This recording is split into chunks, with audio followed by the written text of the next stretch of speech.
You're listening to the Comics Journal at tcj.com. 1, 2, 3, 4. Testing. 1, 2, 3,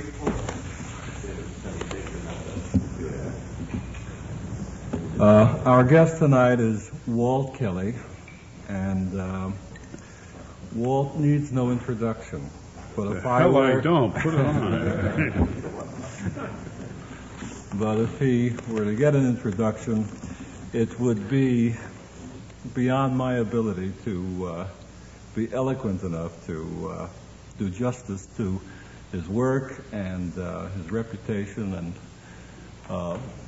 the entire body of his work for the last 20 or 25 years. And damn right. Makes me laugh when I think about it, too. Please, the easiest way to start these things is generally to try to get an insight, some idea about the things that shaped the way you work, the way you think. And I was wondering if you might tell us if there was any formal training at all in terms of either drawing or writing in your career. I didn't have toilet training until I was 13, and as far as formal training in art or anything, we used to have a lot of paper bags around the store that I worked in, and I used to decorate the sides of them, you know, and it was a lot of fun. One of the things that it's not going to work. Now, you said you had a hell of a lot of good questions you were going to ask me. I want to hear one of them. Well, the quality of the drawing, particularly, has such an extraordinary understanding of craft, of deep space, of patterns, of design, and just the formal techniques that academics generally bring to illustration. And it's unusual to find it in a guy who is strong on ideas, because the way things have worked out, most idea men are not terribly strong artists. But your drawing is absolutely superb and getting better. And the thing that I'm really curious about is, since in effect it seems to be almost diametrically opposed to diametrically opposed to the general run of things, was there some turning point, something that influenced, the very substantial drawing, the very substantial craft? No kidding. Yeah, hunger, and what the hell? I mean, you're starving to death, working for Disney. And you see, Disney was a good training school. This is really true. In that he could make, not he, but the people he had working for him were amongst the best cartoonists that I've ever seen in a group. And that's saying a hell of a lot, because I've never seen a good group of cartoonists. Even out there, they weren't a good group of cartoonists. Some were terrible people. And so then the place folded practically, and I came back, went straight and came back to the United States, and left California entirely. And this means, of course, that you carry over those good things that you did learn there, making a line come out from under another line, and making lines which do create figures in the round. How you like that? Well, one of the things that... well, fuck that subject. You got another one. No, I want to pursue it a little further. I want to find out, for instance, the figure work, you can kind of reasonably project how it developed. But the one thing is that in your pictures, generally, there's such a strong sense of deep space and design. And as I understand it, most of the animators did generally figure work, and then they had a very complicated, complex thing where all sorts of guys did all sorts of things in order to make the complete picture. I know, it's terrible. Got another question? I was just wondering. Well, you see, what the hell? If you're an artist, you're an artist. And I remember there was a time when Ham Fisher was asking Rube Goldberg how you make water. And Rube said, it's simple. You go in the can, and you take out your... All these things are very mysterious to those of us who don't bother to think or probably shouldn't be in the goddamn business in the first place. You can either draw or you can't, it seems to me, and old-time techniques, old-time ways of doing things are always good as long as you can draw. You can do it now, it doesn't matter. There's no problem in finding out what the perspective is in a drawing, unless you're completely cockeyed, like I am at times. And as you go back into the distance, it should look like it's back into the distance. It's just that simple. Well, I'd like to comment seriously about quality in the work, and that is that when you first started Pogo, and when Pogo reached its first extraordinary level of popularity, the stuff was incredibly, clever and brilliant, but it wasn't. Did you see the first strip that was produced downstairs? See, I worked in the comic book industry for quite a while, and made a lot of money by slapping the stuff out fast. But and some of that stuff was terrible. It was awful. Actually, what I'm talking about is the work when it first started to really, hit syndication, and when I Go Pogo, started to hit. By the time my publicity caught up to me and I began to fancy myself as a rather good man, well, that's a lot of bullshit. Well, you should be good all the time. I should have been good in those early years, so that I wasn't any good then, and I wasn't even trying. I was trying to get stuff out for space, which is usually the concern of a cartoonist. He's trying to make money with what he's doing, and he may turn out a lot of mileage, and a lot of it may be terrible. If you take time and spend maybe 8 hours a day learning how to draw, I think it helps. Right. Well, the quality that I was going to comment on is what, to me, from my point of view, and I can only state it from my point of view, is what I think is the change in the work in the last couple of years as opposed to that very joyous period, with I Go Pogo and all of that. The thing that's happened to me now, to the work now, as I look at it, is the extreme calculated quality, the incredible planning in the material, and also the sense of kind of haunting silences, of vulnerability. There's even a sense of mortality, of poetry that, for me, didn't exist to that extent when the stuff was, very bright and very clever. And now there is a quality in there that gives it such range, such dimension, that I don't remember any strip being able to span, to move from the point you were at to the point that you're at now. It's I think, remarkable. And the thing is that it goes back, from what I could see, about 3 or 4 years since that pre-hysterical period, when you started to become more elaborate, more complex, more deliberate. Patterns were emphasized. The characters started to, after what to me seemed like a couple of rather casual years, all of a sudden there was this tightening up, this bolstering up. I think the work now is simply the best drawn work being done in comics. Bar none. I think it's simply the most. How many members do we have?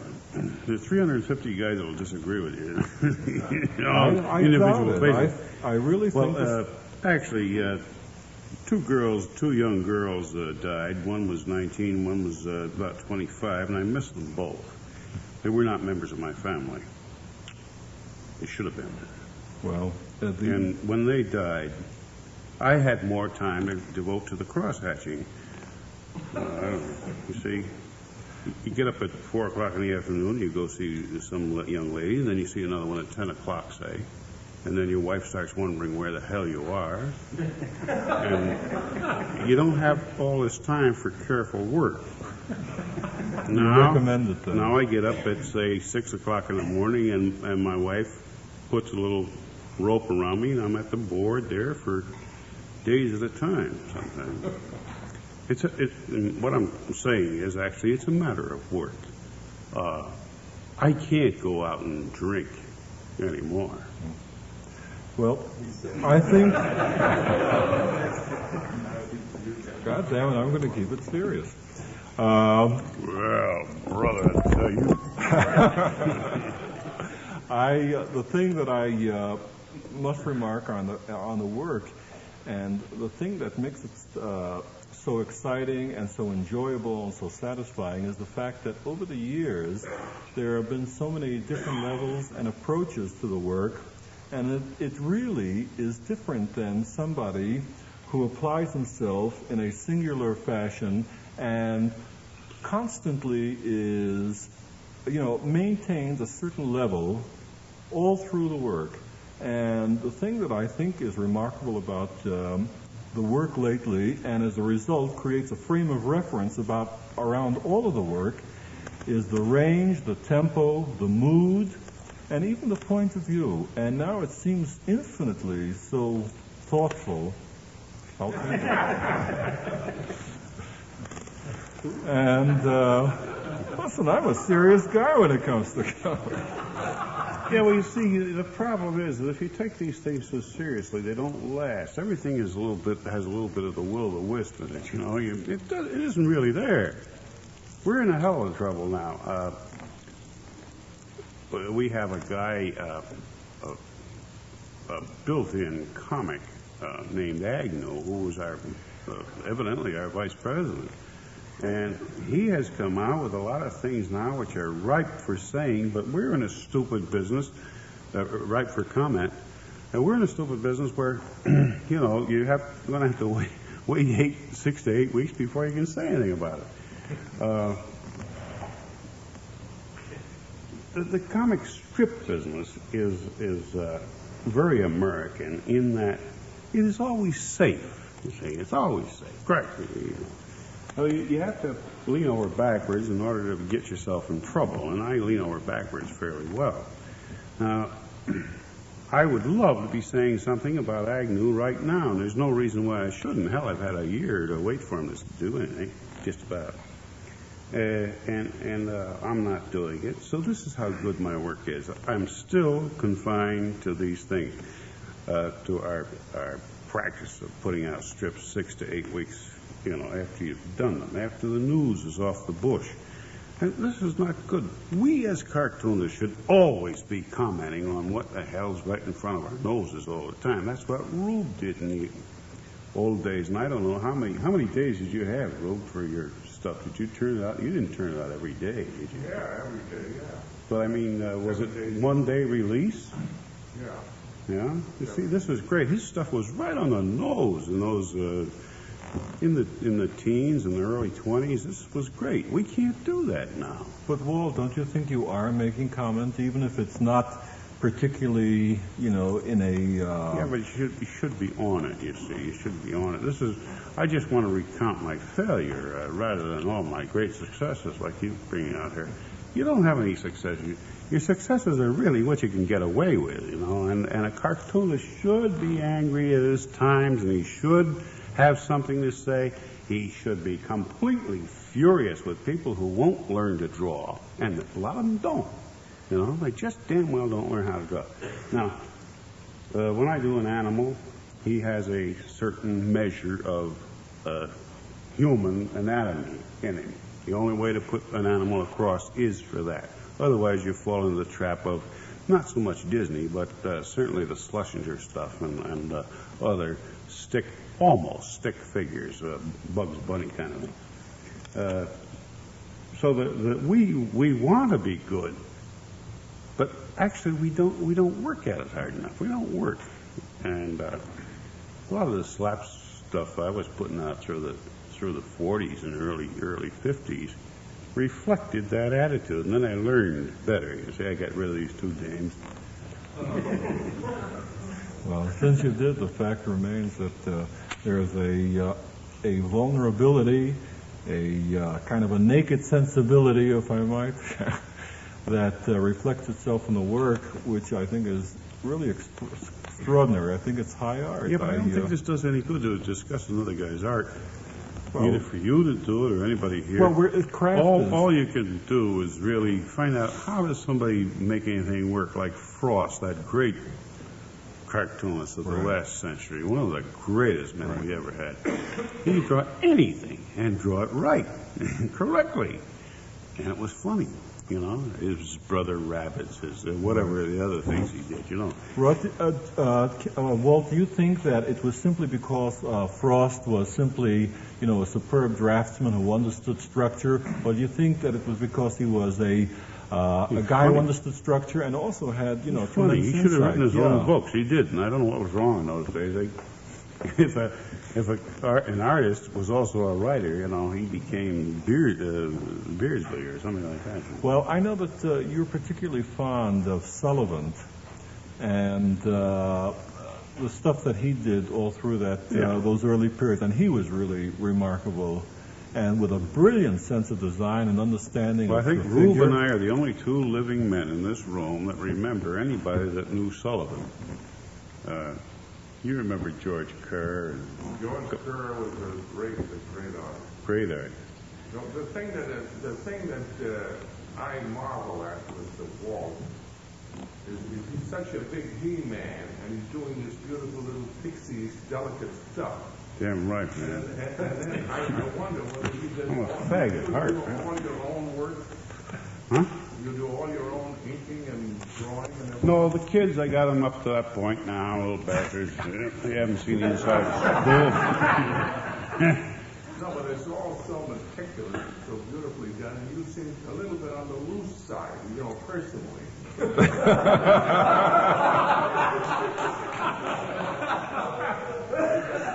Don't you have to go to the can or something? And I wonder what, you must have a hidden personality. Uh-huh. This thing is so beautiful. That first girl, she's under the bed. No, but you seem to kind of throw it away, but your work is so meticulous and so beautiful. Well, I think you should. Worked out. You know this better than I. You should be true to your work first. Yeah. True to your wife first. Second. I'll put her first too. Two first. Your wife and your work. But your wife don't pay you. Oh, you pay a little attention to, I think, to making what you have to say understandable to as many as you think is necessary to keep you in business. Right. Don't try to make yourself understandable to the whole crowd because they're not going to. Right. They're not going to. I know a lot of the, I hate to keep picking on Rube, but he's the only cartoonist older than myself here. And but the thing is that his early work had a lot of social comment and real bite. Boob McNutt was part of it, but there were other things before that. And he was finally finding his way. He wanted to say something about the stupid world he saw around him. And this should be the path of all cartoonists, that the world stinks. Now, are we going to get in a fight about it and thrown off the air, you know? Are we? I don't know. But nobody would ever be able to tell it the world stinks through what you do, because all you show is a joyous celebration of life, the most lovable people, characters in the whole world. Good. And I'm now getting away with it. A lot of people don't feel that way. A lot of people like Mr. George, old Marsh George down there in Alabama, Miss Goldman Wallace, he don't like me. And he's got good reason. And Mr. Nixon doesn't like me, and he's got good reason. And Mr. Humphrey doesn't like me, and he's got good reason. And Mr. Johnson doesn't like me, and he's got good reason. And if the rest of you slobs aren't recognizing it, fine. That keeps me in business. Watch the goddamn hell out of Jesus Christ. I'm sorry, I'm going to have to go home. Well, I wanted to ask you, we've been talking for the most part Yes. about the quality of the drawing, and one of the things that I can't talk about right. that. Well, the craft is what we're after, and one of the things that strikes me is that the strip has always been, as a matter of fact, with Pogo's entrance into syndication, it seemed to me that it was a very, very literate strip, and the really literate in a way that strips hadn't been for quite some time. Absolutely magnificent, that strip. And I was just I wondering... don't read it. Well, where did you have, did you do any extensive reading? I remember once reading a magazine piece that said particularly that you didn't read much because you didn't believe in living vicariously. And I was just wondering if... Well, I meant I didn't read a lot of modern novels. I don't know which one you're... No, I don't think you go to movies, to entertain yourself. I think reading is better, but I don't think you have to read a lot of the stuff we have around nowadays. I think these are... our publishing business is in a manufacturing period. They manufacture books. And the books that are put out are for people who like to live vicariously. So all the sex, all the boobs, all the everything is in the book. The guy doesn't have to even go out at night. He can stay home with himself, Great. The hell with that crap. There's no way to live. Well, I was just wondering, were you, essentially somebody who, decided that you were intellectually curious and you started to pursue, particular, what was it, in literature or in journalism or that shaped you and that shaped your attitudes and, in effect, made you focus on the things that you ultimately did come to work, with and around all of the time? Well, I don't know. I think I've always had a great respect for American cartooning, and especially this medium that we have created, the comic strip in a newspaper, which is supposed to increase the sale of a newspaper.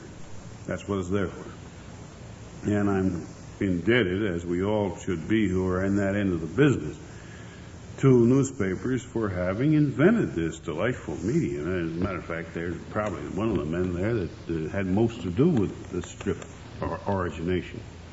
And I have a feeling maybe it's going on its latter days now, because we have a few new faces in there doing bright and light things, but we don't have enough. We don't have enough people. And the strips have become cluttered, I think, with stereotype kinds of strips. Each one, not each one, but many of them imitating a success. A stencil of a successful strip. It's a stencil. And I think we need new kinds of work, new kinds of people, new ideas. And, well, I'd like to ask you, what do you think in that case about the underground press? Have you seen any of the... Yeah, I've seen some of them pretty good. Pretty good. And do you think that, in effect, they carry through some of the irreverence, the idea of, hitting back and singling out? All these irreverences are good. Anything that busts loose the thing that your times is great. But God damn it, you gotta be articulate, and I mean articulate in the drawing. The drawing must be able to put it across. Now, Rube again, he gave me hell one time. I made a lot of people wanted a lot of things in a particular ad, and we had decided to go ahead and put the ad in as a comic strip. Me making a comic strip. Well, like a jackass, I listened to everybody I heard. I didn't throw out all these people. I should have. And when I didn't throw them out, I tried to put everything they had in. Consequently, I had an ad which Rube pointed out to me was jolly because it had my name above it, and you could read that, but you couldn't read another goddamn thing in there. So this is it. You've got to be yourself. You've got to discard all the bull, and get you across and get what you have to say across. I think to a great extent, with your, achieving popularity in syndicates with Pogo, I think to a great extent you began to usher in an era when there are a lot of guys now who really are, pointed in their attitudes and who are kind of bristling and angry, but they find that syndicates no longer are the vehicle for them because they can't get started. And I would imagine that the underground papers might ultimately resolve that problem for a lot of guys. They might. The syndicates have always been yellow, They're not... That's why in dealing with them, you have to be fairly clever in that you must get past the syndicate first. So if the syndicate doesn't understand your strip, you can be assured that an awful lot of people out there are going to understand it, because the syndicates aren't all that bright. And they're a little afraid. They want to stay in business. The problem with any creative end of any part of this country right now and will be in the future, the problem is the fact that we exercise ourselves on the platform of money. And if it won't make money, it's no good. So you kind of have to stay in business. You have to figure it out. And I don't like to bring that point up because it should be completely obvious. Walt, I'd like to go back and ask you one question about a figure who is unquestionably a major figure in the whole business of cartooning, and that would be Walt Disney. And there were so many conflicting reports about... Great financier. Well, there were a lot of conflicting reports also about the fact that the system and the studio out there tended to kind of water down individuality and take away, qualities from guys and kind of just hone them to a point where they could do and perform one thing and nothing more. Was there any value? Was there some, real profitable experience through all of that? Do you think that he made any kind of a contribution? Sure he did, but a contribution which is not measured in terms of Disneyland or this new thing he's putting in the Disney World down in Florida. It was that through the 30s, he was probably a one-man WPA project in that for peanuts, what a word, strike that, for inconsiderable amounts of money, he could get very good artists to come there and work because there was no other place for a cartoonist to work in those days. Whatever it was, yeah. About that. Wasn't very much more than that. It was $10 a week for 2 weeks of tryout period, if you were accepted. And then you went on to say $15 or $20, whatever it was in that area. Now, because things were tough in the 30s, a lot of people came, and a lot of them were great draftsmen and funny guys, and when they learned the business, they became good men. So that he did, to that extent, offer a chance for guys to learn something, and they learned it not particularly from the art classes which he ran, but they learned it from each other around in the shop. Jim Bodrero, who was one of the great draftsmen, Ori Battaglia, and Sam Colbean, and the guy that draws 6 fingers on a hand. Virgil Park. Vip Parch, yeah. Well, these guys were there, and Vip was a very great draftsman. It was in those days. In those days, he used to do scribble caricatures. They were all scribbles. He couldn't make a single line, evidently. And these all looked like Palmer method penmanship practice things, and it became a man, great stuff. And that's just one example. There were others. There was Tee-Hee. There were many others. All these guys were rubbing shoulders with you, eating with you, not sleeping with you, sharing apartments and talking and everything. It was great. It was a kind of a monastic life in a way, but it had to end, and it eventually did. Economics didn't take care of it, even at the low price. Walt, is there some point in that kind of dynasty build-up where you felt that what they were doing there at Disney's, was really extraordinary as opposed, No, not really. No? I've always had the feeling that if an artist is any goddamn good, he ought to be doing that and better. So it didn't surprise me they were doing these things. Why in the hell shouldn't they be doing them? Christ, you got Rackham ahead of you. You got a guy like Frost. Right. You've got Sullivan. You got Michelangelo. Come on, what the hell's all of a sudden big about this? Except it gave us a chance to work at it, and in motion.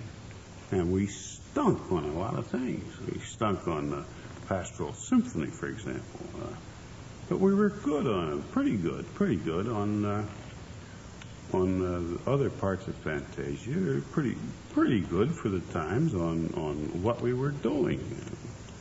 It's impossible to create great art with animation if you've got 100,000 guys trying to do it. We didn't have 100,000. We had something like about 35,000 people were there at one time. Something like that. I forgot what it was. It was 15,000. Walt, I don't know how far back you go, but you're talking about Sullivan, Yeah. Frost, and in those days, those fellas painted with a pen. That's right. They did pen and ink paintings, like Charles Taylor Gibson, Sure. James Montgomery Flagg, and you are the only one that sort of carried on that tradition that puts a lot of lines to round out the figures and make them look solid, put in the background with pen, and that is, I don't believe that anything is lost. I believe that in the old days, you do something and it becomes outmoded, and then it comes back like the fellow Levine does caricatures now, and those in the old tradition of Great. lines painted with ink strokes. And you are in that, and you're showing that today that is just as fresh and just as fine, and even better than some of the very simplified things that they're doing and avoiding.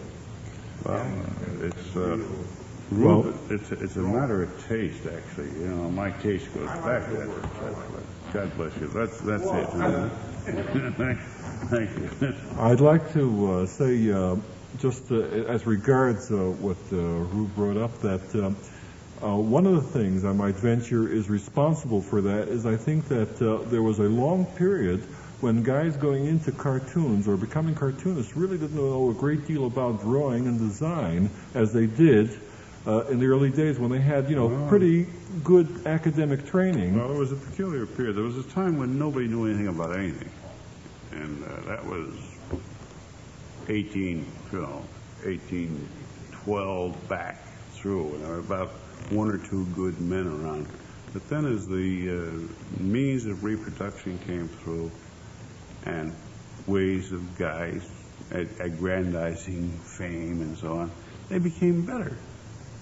And, Frost comes out of, 1840 up to, all through that period. Around the turn of the century, though, there did seem to be, I think a lot had to do with the fact that right around the turn of the century, there were big improvements in the printing processes, and as a result, there were adjustments made to that process. We got away from the engraver. Right, yeah. Following up the artist by doing another drawing on steel. Right, and pen styles started to really, proliferate and develop. And they had, extraordinary qualities and varieties We're of... speaking mostly of the Americans because the British were doing so well. The British have always knocked our brains out as draftsmen. They still generally are better than we are because they're most of them are academically trained one way or another. What about I noticed that the Germans around the turn of the century also had a very high level of comic art and illustration, and there wasn't any fooling around there either. Whatever ideas they projected were firmly based in superb drawing. Great. That guy that did all those animal drawings. Cly. Smokestacks and all that stuff. Cly. Yeah. And you had 150 guys in Europe who could outdraw anybody.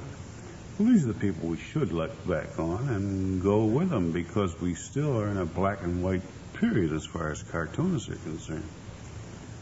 Well, don't you think, in but effect... you can't take away the work of Saxon and other guys who draw simply. Yeah. And all these guys are trained as painters, I think, most of them, Richter and so on.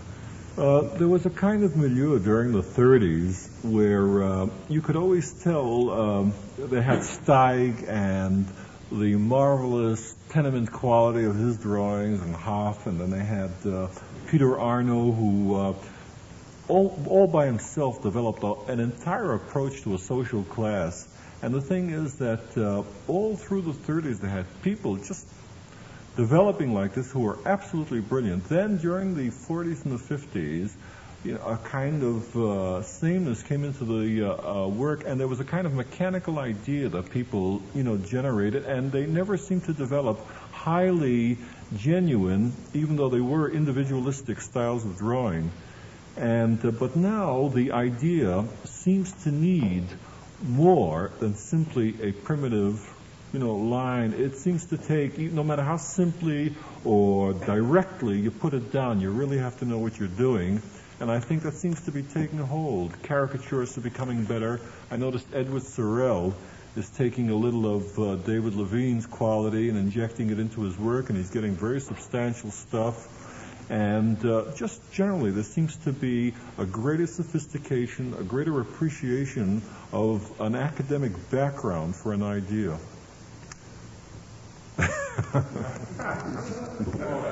Sure, right, man.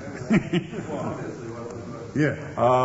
Can we have some questions? About that school at Disney's, did you all go to class every day and you get criticized? What was the school? Not every day. I think there were 2 life classes a week, as I recall. Yeah, about 34, somewhere, 35. And they had a very, very good draftsman and teacher in charge of this. I don't know, Disney got enchanted with this idea of having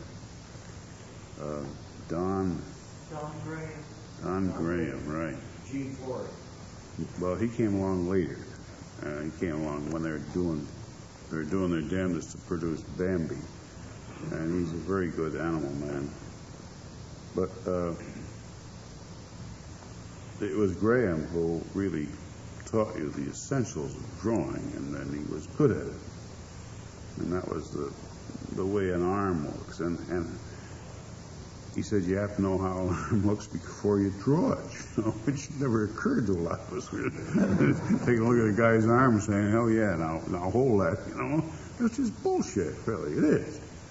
I mean, you should know what the arm is going to be, where it is, and everything else before you start. Now, Graham would have us never lay out a drawing. In other words, you don't start with the head, you don't start with the back and put a line down and put a head on it and so on and lay the whole thing. He says, put the arm in there, and then put the back, then put this over here. And he says, all you're doing is making a fake simulation of life anyway. That your outline is a thing that you're going to finally control, so control it from the outset, which is kind of tough, I'm scribbling around here, and finally put a line and show where the knee is. But this was a thing. It was good. Knowledge of anatomy, and did he have a knowledge of? Yeah, sure. Or was he more of a director? No, he was a fine, accomplished draftsman himself. What? And the way he would draw, he would simplify the forms of the triceps and the biceps and your forearm, the way the fingers, wrists, and everything go out of that. And the trouble with it is, of course, it leads to, in my opinion, it leads to everything becoming stereotyped. You draw the same thing, always looks the same. Before anyone else asks you a question, I'd like to ask you one.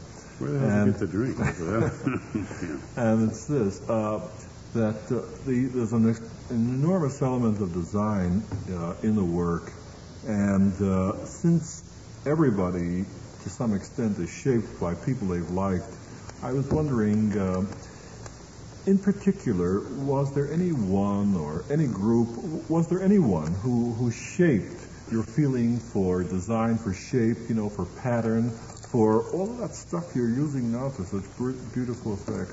Well, I get away with it sometimes. I don't really make it all the time. Wish I did, but there are a lot of reasons for that. But yeah, I think guys like Frost, guys like Goldberg, guys like I think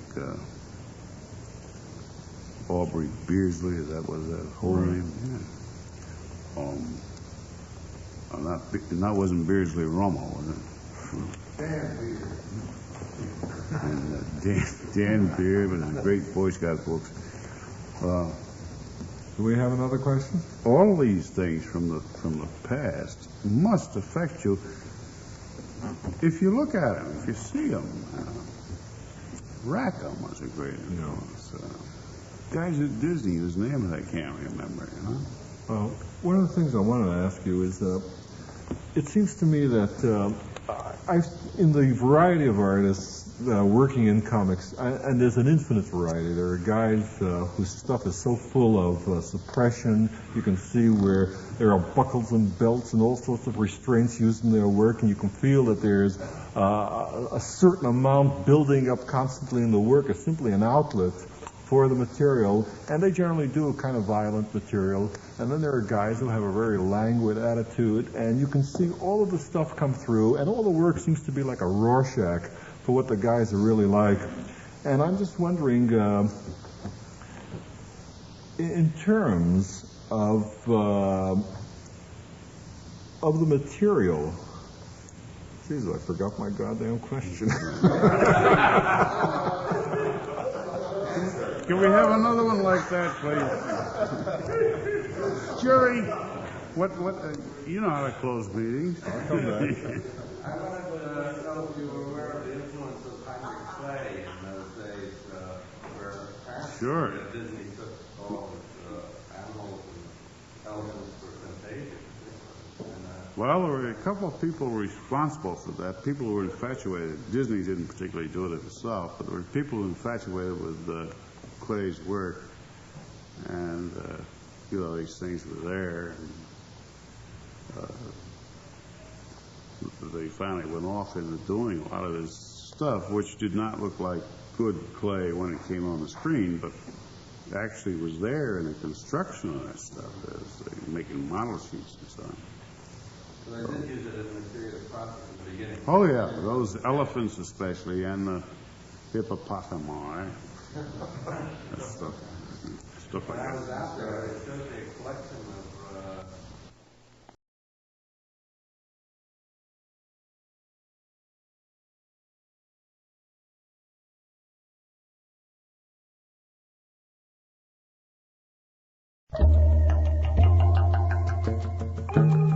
You're listening to the Comics Journal at tcj.com.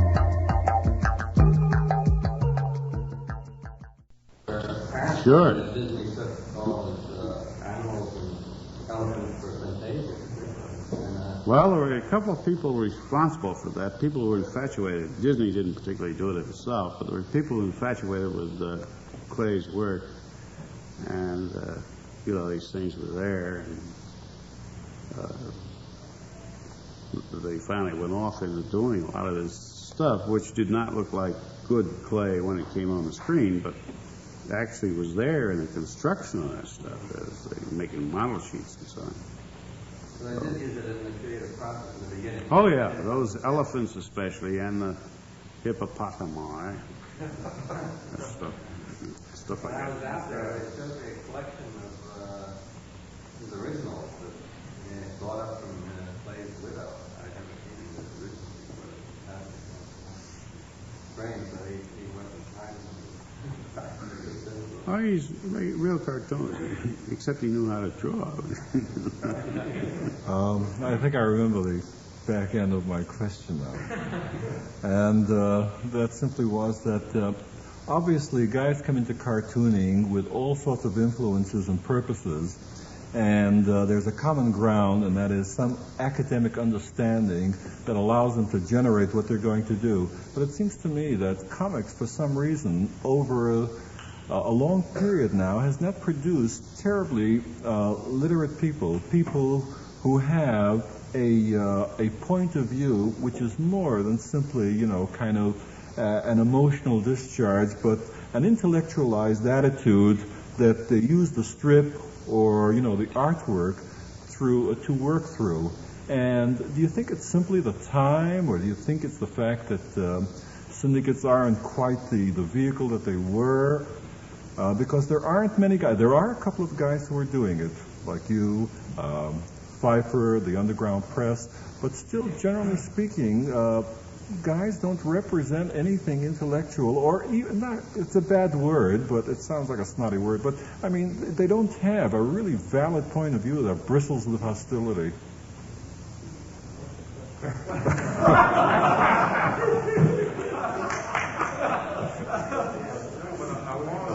Along those lines, to me, a guy has a certain point of view. He's born with a certain point of view.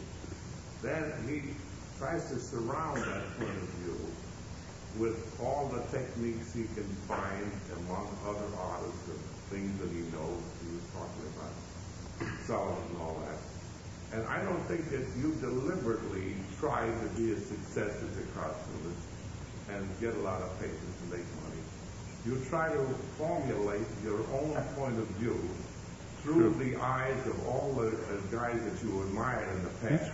And later on, you try to explain it. I read a thing at the time, I think it was about Schultz. Schultz tried to explain the essence of his success. And it was a complete bust because he didn't know. Yeah, Charlie didn't know he was very young, you know. Keep your bloody mouth shut is the point. So, is that true about you? You Oh, just sure. Don't let anybody know what the hell you're doing. I got to come in that ring there and knock the hell out. Yeah, all right. So when you start analyzing all these things, it's like reading the art news in the Sunday Times. I read that crap. And I don't know what the hell they're talking about. Then I look at it, is that what they were talking about? You know, I don't think that art is too much to talk about. I think No, the message is there. It's on it's out there. No, I think I can't help but agree so much, but that's right. That's right. Grover's right. I mean, when you've said it, whatever way you've said it, that's it. So, what are these things that influence you? The things that influence you are those things that you admire, and ways of getting a problem done. You've got a piece of blank paper there, and you've got an idea about this elephant or whatever it is, and or a human being. Even once in a while, I draw them, and you try to make it as enchanting as you can. You try to get your idea across, which is the most important thing. I forget that sometimes. But I go back into the drawing too often, and I don't get them as simplified as they should be for modern cartoon acceptance. So then I have to forget modern cartoon acceptance and do it the way that I feel, like Rube says, I go back to being me, you know, a crabby old bastard. Well, considering modern cartoon acceptance, when you have an idea that you think isn't right for modern cartoon acceptance, do you have some way, some outlet? Do you have something that you do that you feel you do for yourself? For instance, I saw... No, I don't sit around and make drawings for me. Shit, I've seen the drawing, you know. I've seen better drawings than I'll sit around and make any day. So, no. Does anyone have any questions out there? Praise the Lord. What was your opinion of the Pogo TV special? Stunk. Good. Agree with you? Yeah. I thought the voices were good. Voices are great. Yeah. I was almost every voice. Good. No, the thing got out of hand, and some of that, I was running back and forth to the coast trying to keep my control of what's going on. It's impossible, you know. MGM finally folded that whole department. I'm sorry to say, it puts about 45 guys out of work. It wasn't my fault. I did what I could. Any other questions? When you were at Disney, were you doing animation? Mm-hmm. You were in animation. I was in the story department for about 3 years, and I was in animation for about 3 or 4 years. Yeah. How old were you? About 6 years old. Walt, were you influenced by Harriman at all? Did you love his stuff? Not too much because, you know, that guy's all by himself. I've just borrowed devices from him. But as for being that he had animals and I have animals. No, not particularly. I was more influenced by, say, Frost, Goldberg, Dorgan, Sullivan. Really, those guys who were in with sports or on the real bamboozle of the American public, which I think is the greatest, funniest story in the world. Whereas George was a little gentle, He had this own thing, which can only be described as poetry, really. No, I'm not that gentle a person. There's a hand waving back in the dark there. If you sit forward, sir, and pay your dough. I was wondering that wouldn't an outlet for your desire to do more topical stuff, to be right on it, to take a little bird as a political cartoonist on the newspaper and then build, a syndicated thing from that? Yeah, well, you really can't. I've come to this conclusion, having worked as a newspaper reporter and a cartoonist all at the same time, and tried to work as a story man and producer of this animation special that I did with MGM. I don't think anybody can really do two good jobs at the same time. I think he has to do one. And whereas I might take an occasional flyer at writing a piece for a magazine or something, I wouldn't want to get into the business of doing a special job 3 times a week even, or 4 times, as an editorial cartoonist, and try to do a real job on that and also do a job on a comic strip. I draw fast, but I don't think that fast. When you mention Agnew, the thing that occurred to me is that what would you do to cartoon him? Because he's a cartoon altogether. It's like a caricature of Jimmy Durante where you try to look for a different way to do the mouth, the ear, because the nose is so out. That's a good comment. He already is caricaturing himself. I can't find fault with Greeks who bear no gifts. My question is in line with the other one. I was going to ask, I've been told that you were a political cartoonist on the Bridgeport Post. That's right. Before you went to Disney. You were very middle 30. You were maybe 6 years. 7. But that's true, that you were a political cartoonist. Yeah, I did it in the New York Star here, too. And I've done it for Life magazine. I did it for the Herald Tribune here for a little while. Yeah. But How old were you then? 7, 8. In the old days, the cartoonist was a sort of a bum. They used to drink, and they would seem to be undisciplined.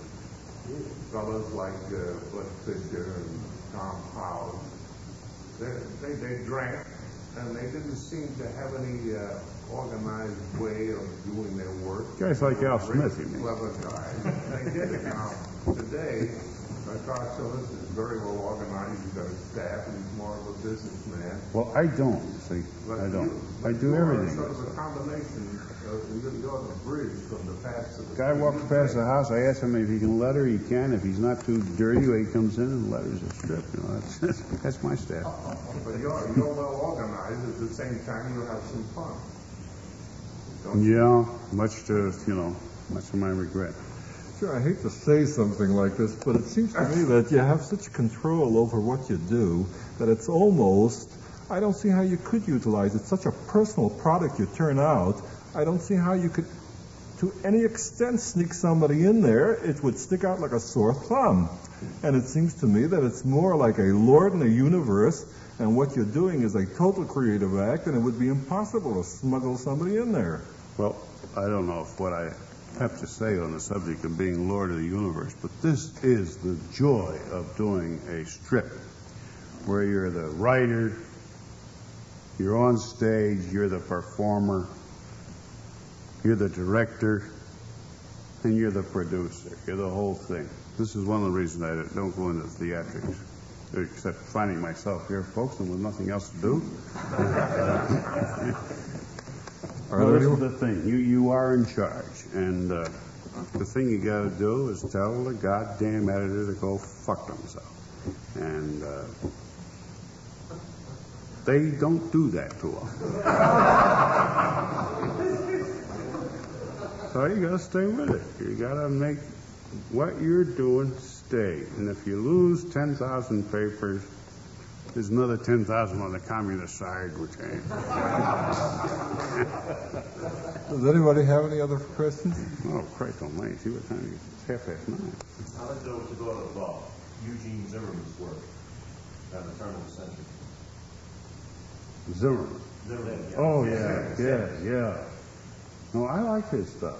I don't remember all about it too much because it gets confused with other things. But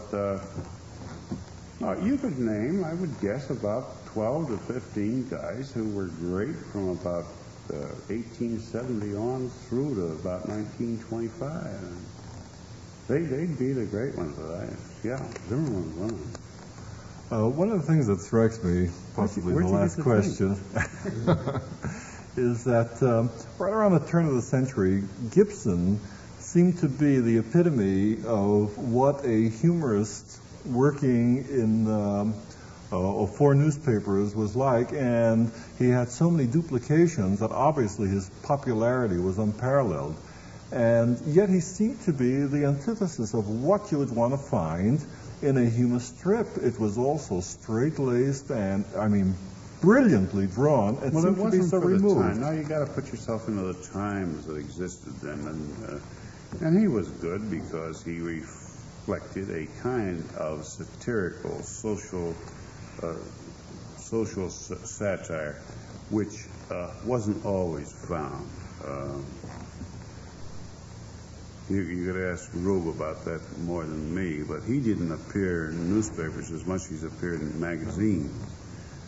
And he was a kind of a high-class Thomas Nast in some ways, in that, using all this line work and painting, as Rube says, with pen and ink. He could give you how this old son of a bitch looked sitting at the banquet table, The guy who would have liked to have been Diamond Jim Brady, but was just a slob that owned the brass mill in Bridgeport, Connecticut. Almost like Norman Rockwell. No, Rockwell, I think, was a cartoonist in oil. And, yeah, right. And he's on the side of the Boy Scouts. Are there any more questions? Well, if not, I'd like to say... Oh, I'm sorry, Jerry. I'd like to go to Canada. I wanted to hear something from Walt about his early days in Bridgeport. He speaks about it so endearingly in his book. Well, Bridgeport is a good town. As I think as I pointed out in the book, it nodded on the banks of the Paquonic, but it never nodded at me. And Bridgeport is that kind of an offshoot of New York, really. And, more than Connecticut, more than southern New England, with factories. And such sophistication as it had was brought back by kids from colleges and so on. And it hated New Yorkers, and it hated Negroes, and hated Jews,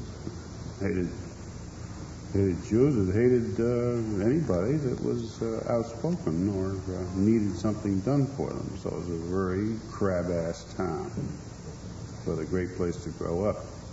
Until you get to be about 14 years of age, you probably don't know a goddamn thing anyway, so except how to jack off. Which I did not learn, sir. I think that at that point we'll end the session, and a vote of thanks to Walt Kelly.